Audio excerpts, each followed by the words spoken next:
దోమల యుద్ధంలో భాగంగా చాలా చెరువులలో గతంలో మేము బీఆర్ఎస్ పార్టీ అధికారంలో ఉన్నప్పుడు 5 రకాల 6 రకాలుగా దోమల్ని కంట్రోల్ చేసుకునే చర్యలు చేపట్టే వాళ్ళం.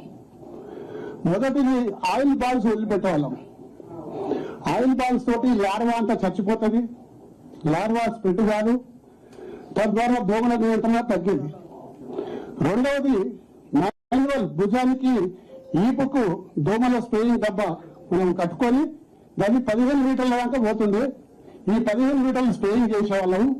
స్ప్రే చేస్తే లార్వా డెవలప్ కాకుండా ఉండేది. కానీ మధ్య చెరువు దాకా మందు రీచ్ కాకపోతుంది. దాని తర్వాత డ్రోన్ ద్వారా మరి మధ్య చెరువులో కొట్టేవాళ్ళం. ఆ డ్రోన్ ద్వారా కొట్టడం వల్ల కంప్లీట్ గా లార్వా చచ్చిపోయేది.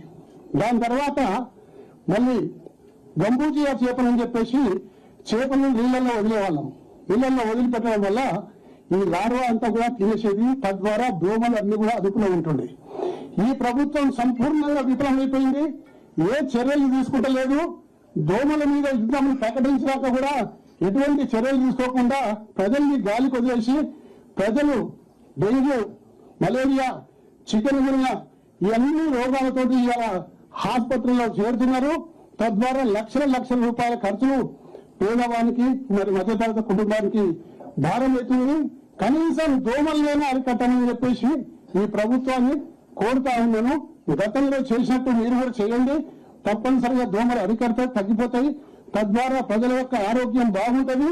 ప్రజలందరూ సుఖ సంతోషాలతో ఉండదు. దోమలు కూడా అరికట్టలేని ప్రభుత్వం నిజంగా ప్రభుత్వం అవసరమా అని చెప్పేసి ఈ సందర్భంగా నేను ప్రశ్నిస్తున్నా. కనీసం ఈ నిరసన